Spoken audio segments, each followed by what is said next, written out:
तर 10वी झाली, 10वीला जवळपास 80% पडले किंवा 85 पडले, 90 पडले, पण मित्र म्हणतोय आर्ट्समध्ये नको जाऊ, आर्ट्समध्ये गेल्यानंतर तुला स्कोप नाही, पुढं काय करशील तू. त्यानंतर दुसरा मित्र येतो, तो म्हणतो तू कॉमर्सला नको ऍडमिशन घेऊ, कॉमर्समध्ये गेल्यानंतर काय करशील तू, बँकिंगमध्ये जॉब करशील, दुसरं काय त्याच्यामध्ये. तर त्यानंतर तिसरी मैत्रीण येते, ती म्हणते सायन्सला घे माझ्याबरोबर ऍडमिशन. तर अशा वेळेस काय केलं पाहिजे, कारण मुलं इतके कन्फ्युजनमध्ये असतात की काहीच कळत नाही की काय केलं पाहिजे अशा वेळेस. तर नमस्कार, मी ओम जगताप, तुम्ही बघता आपलं युट्यूब चॅनल. तर जे पण आपल्या चॅनलला पहिल्यांदा आले असतात ना, त्यांनी आपलं चॅनल सबस्क्राईब करून ठेवा, कारण इथे तुम्हाला डेली मराठीमध्ये काही ना काय माहिती भेटत असणार आहे. तर चला काही टाइमपास न करता व्हिडिओ करूया सुरू.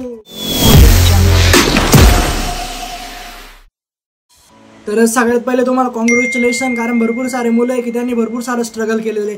10वीला त्याला 90% पडले असणार किंवा 91, 95 आणि काही काहींना 75 आणि काही काहींना 52%. तर टेन्शन घेऊ नका. आणि काही काही तर 35% पास होता, तरी पण खुश राहता. आणि इकडे यांना 90 पडले तरी पण टेन्शनमध्ये कायम अजून जास्त पडायला पाहिजे लोक, कशाला अजून जास्त. तर आपल्या पुढे 10वी नंतर 3 साईड येतात, सायन्स, कॉमर्स आणि आर्ट्स.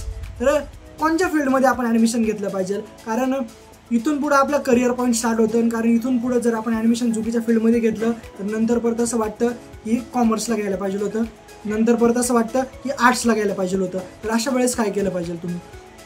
तर सगळ्यात पहिले तुम्हाला मी सांगतो, तुम्हाला आता मी 2 स्टेप सांगणार आहे, फक्त 2 स्टेपमध्ये हा व्हिडिओ मी एंड करणार आहे. म्हणजे पहिली स्टेप म्हणजे काय, तुम्ही पहिल्या स्टेपमध्ये सायन्सला ॲडमिशन, भरपूर सारे मुलं काय करता सायन्सला ॲडमिशन घेऊ राहिले. सायन्स दुसरं फील्ड नको आहे, त्यांना दुसरी फील्ड पाहिजेच नाही, त्यांना कॉमर्सला नको घ्यायला, त्यांना आर्ट्स म्हणलं की आर्ट्स नको, आर्ट्स आपण घेते नाही, दुसरी मुलं घेतात आर्ट्स. अरे काय चाललंय, तुम्हाला सांगतो सायन्सला ॲडमिशन नका घेऊ. रियालिटी सांगतो, त्याच्या मागचे रिझन पण तुम्हाला सांगणार आहे. सायन्सला ॲडमिशन का घ्यायचं नाही.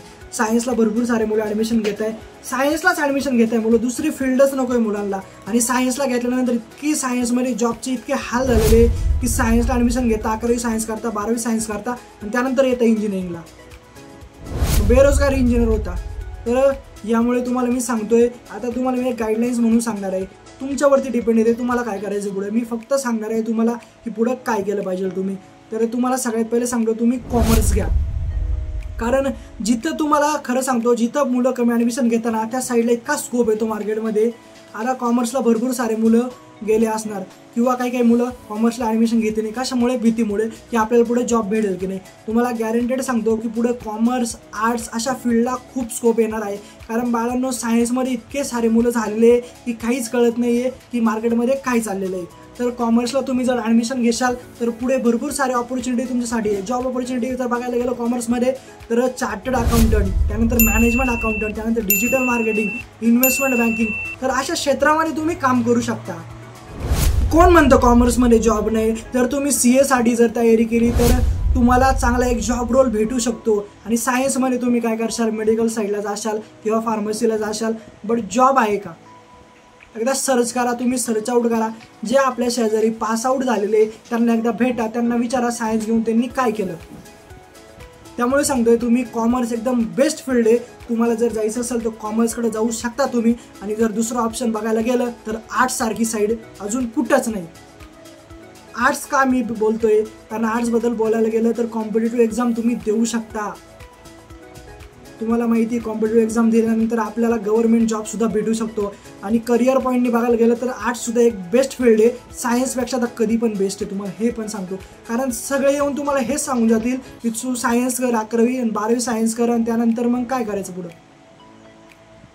इंजिनिअरिंगच शेवटी ऑप्शन, कारण भरपूर सारे मुलं तेच करताय आजकाल, दुसरं करायलाच नको.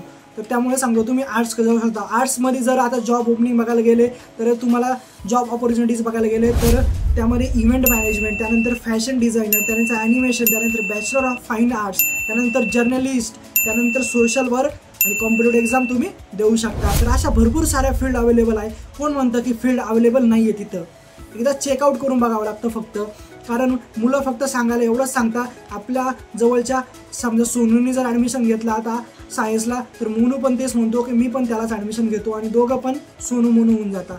तर हेच मुलांच्या लक्षात येत नाही. तर तुमच्या आता भरपूर सारी माहिती तुम्हाला मी सांगितली, तर तुमच्या जर लक्षात आली असेल ही माहिती, आणि शेवटी तुमच्यावरच येते, कारण तुम्ही काय करणार. मी सांगून जाईल की तुम्हाला तू याला ॲडमिशन घे, त्याला ॲडमिशन घे, पण तुला ज्याच्यामध्ये आवड आहे ना, तुला ज्या गोष्टीमध्ये आवड आहे त्याच फील्डकडे जा बाळा. कारण दुसऱ्या फील्डकडे जर गेला तर तुझा माइंड एकदम बिघडून जाईल. त्यानंतर तू अजून स्टक होऊन जाशील आणि स्टक झाल्यानंतर आपल्याला समजत नाही की आपण काय केलं पाहिजे. तर लक्षात घ्या, जेवढ्यांची 10वी झालेली मला कमेंट करून सांगा की तुम्हाला किती % पडले 10वीला. तर चला मित्रांनो, हा व्हिडिओ जर तुम्हाला आवडला तर आपल्या मित्रांपर्यंत नक्की शेअर करा. तर चला भेटू नेक्स्ट व्हिडिओमध्ये. काय मस्त राहा.